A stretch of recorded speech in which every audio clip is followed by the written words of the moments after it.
Ya, selamat pagi anak-anak kami semuanya. Bagaimana kabarnya nak hari ini?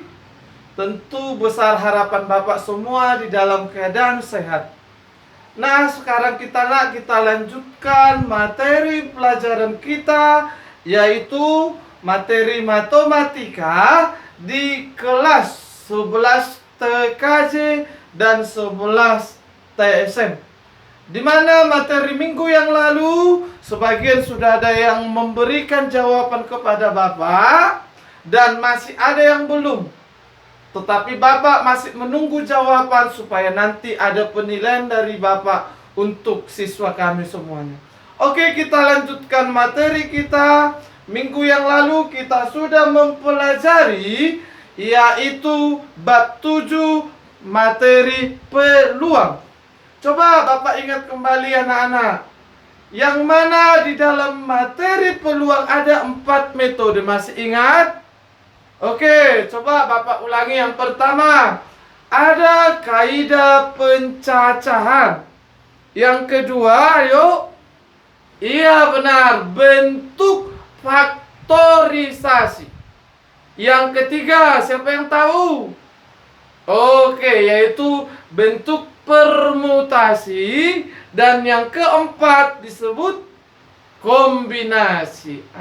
Di sini Bapak akan melanjutkan materi tersebut, disebut dengan ruang sampel dan peluang suatu kejadian. Bapak lanjutkan. Apa itu ruang sampel? Ruang sampel adalah merupakan semua hasil dari percobaan yang mungkin benar-benar terjadi. Kalau dia tidak terjadi, dia tidak ruang sampel. Di mana ruang sampel tersebut dilambangkan dengan simbol S besar. Jangan S kecil nak, harus S besar. Tetapi di dalam ruang sampel tersebut apa percobaannya? Itu menjadi titik sampel. Maka kedua ini akan berhubungan, ruang sampel dengan titik sampel. Dan nanti jumlahnya bisa diketahui. Bapak kasih contoh. Misalnya sebuah dadu ditos atau dilambungkan. Semua kenal dadu ya nak ya? Dadu itu bentuknya persegi. Dan mungkin semua sudah pernah bermain dadu. Di mana dadu itu ada titik 1, 2, 3, 4, 5, 6. Yaitu berwarna-warni. Tidak pernah ada angka 7. Coba kalau dilambungkan dia atau ditos, dikocok lalu dilempar dia, maka akan muncul mungkin angka 1, mungkin angka 2, 3, 4, 5, 6. Mustahil apapun katanya nggak pernah angka 7. Nggak akan mungkin itu. Berarti dia tidak ikut sebagai ruang sampel. Berarti apa ruang sampelnya? S sama dengan ruang sampel anggotanya 1, 2, 3, 4, 5, 6.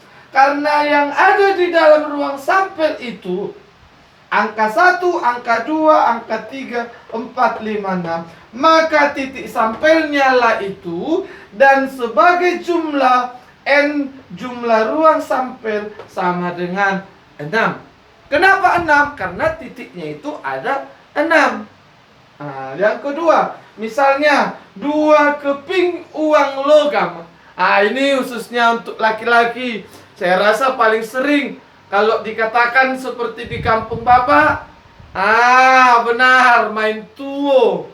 Jadi kalau dia main tuo, dia saat kita lempar dalam posisi uang logam tersebut harus berbeda. Satu dengan model lain, satu model lain. Maka ditos, tidak boleh bersamaan. Kenapa? Kalau dia bersamaan, maka lawan akan mengatakan orong katanya, atau ulangi katanya. Jadi harus berbeda. Maka apa yang terjadi di ruang sampel? Ruang sampel di dalam percobaan itu yang terjadi AA, AG, GA, GG. Apa itu AA? Angka-angka. Mungkin angka-angka dalam uang yang nampak jumlah uangnya. Lalu angka gambar, satu dalam jumlah uang, satu dalam gambar. Satu lagi GA, satu dalam gambar, satu dalam angka. Satu lagi gambar-gambar. Dikatakanlah gambar, misalkan uang logam. Kalau dia uang 1.000, berarti gambar itu angklung. Tapi kalau angka 1.000-nya itulah A. Maka muncullah titik sampelnya AAAG, GAGG. Maka banyaknya sebanyak 4. Jadi itulah yang dikatakan nak sebagai ruang sampel.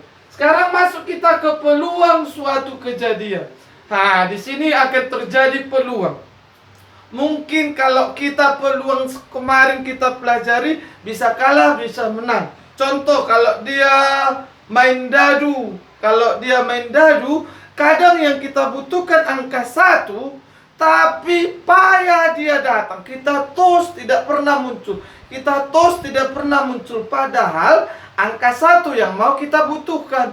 Tetapi pada saat berjalan dia memutar, mengeliling, selalu sering angka 1 yang datang. Itulah peluang tersebut. Berarti peluang suatu kejadian akan didapat dengan peluang A sama dengan jumlah dari peluang yang ditanya atau NA, dan per jumlah dari peluang keseluruhan atau ruang sampel. Maka NA banyak anggota yang ditanya, sedangkan NS banyak keseluruhan ruang sampelnya. Bapak kasih contoh. Misalkan pelemparan sebuah dadu, tentukanlah peluang mata dadu 5 dan peluang mata dadu genap. Tadi Bapak ulangi. Dadu itu jumlahnya 6. Nah, berarti karena 6 itu dadu itu jumlahnya titik, itulah sebagai titik sampel yang disebut dengan NS-nya 6. Maka wajib 1/6. Tetapi mengetahui pembilang atau yang di atas, apa yang ditanya? Kita ambil yang ditanya yang pertama adalah berapakah peluang mata dadu 5? Pertanyaan Bapak. Tadi 1, 2, 3, 4, 5, 6. Angka 5 di dalam dadu itu berapa? Hanya 1. Karena hanya 1 angka 5, berarti 5 itu 1, berarti 1/6. Karena 1 yang diketahui. Sedangkan yang kedua, peluang mata dadu dia genap. Coba perhatikan. Di dalam dadu yang genap angka berapa? 2, angka 4, angka 6. Karena ada 3 yang bermata dadu genap, maka ketiga itulah di atas. Yang mana titik sampelnya 2, 4, 6. Maka 3/6. 3/6 kita bagi 2. Sorry, sama-sama kita bagi 3. 3 bagi 3 hasilnya 1. Kita sederhanakan 6 bagi 3 hasilnya 2. Jadi jelas untuk pada peluang terjadi peluang dari yang ditanya, yaitu per peluang daripada keseluruhan. Yang kedua misalnya, jika pasangan suami istri, ini ada suami istri, dia ingin mempunyai anak, ada keinginannya, di mana dia mempunyai ingin atau memiliki 2 anak. Jika 2 anaknya terjadi, tentukanlah peluang keduanya laki-laki dan peluang berpasangan. Contoh, si A dengan si B menikah, maka anaknya dia menginginkan 2. Tapi berapakah peluangnya supaya kedua-duanya ini laki-laki? Atau yang kedua, supaya peluangnya berpasangan. Mungkin ini laki-laki, ini perempuan. Atau mungkin anak yang kedua laki-laki, ini yang jadi perempuan. Tetap harus 2 anaknya. Kita ketahui dulu sebagai ruang sampelnya. Mungkin kedua-duanya nanti anak pertama, kedua laki-laki. Mungkin anak pertama perempuan, anak kedua laki-laki. Mungkin anak pertama laki-laki, anak kedua perempuan. Dan mungkin yang terakhir, perempuan pertama, perempuan kedua. Dia kemungkinan akan terjadi. Maka keseluruhan ada 4. Dan apa peluang dari yang pertama ditanya? Yaitu peluang untuk keduanya laki-laki. Yang mana keduanya laki-laki? Laki-laki, laki-laki. Ini tidak, berarti hanya satu. Satu yang ditanya per keseluruhan. Berarti 1/4. Yang kedua, peluang untuk berpasangan. Berpasangan, anak pertama laki-laki, anak kedua perempuan, pasangan. Anak pertama perempuan, anak kedua laki-laki, berpasangan. Inilah dia. Ada berapa? Ada 2. 2 per keseluruhan 4. Maka 2/4 dibagi, sederhanakan menjadi setengah. Maka itulah yang menjadi peluang yang akan ditanya dari suatu kejadian. Jadi nak, nanti akan Bapak kasih materi dari ini menjadi soalmu di rumah. Yang akan kamu kerjakan ada sebanyak 4. Inilah dia. Nomor 1 dan nomor 2 nanti akan saya fotokan menjadi tugasmu di rumah. Dan ini 3 dengan 4. Hanya 4 soal dan sama dari materi yang Bapak ajarkan hari ini. Jadi besar harapan Bapak supaya semua siswa kami mengerjakan dengan benar, dan yang sudah selesai langsung diberikan jawaban kepada Bapak. Sekianlah pelajaran dari Bapak untuk hari ini. Kita bertemu kembali di minggu depan. Dan tetap waspada, jaga kesehatan, supaya tetap di rumah dalam keadaan sehat dalam kondisi saat ini. Sampai di sini pelajaran kita hari ini. Sekian dan terima kasih. Dah.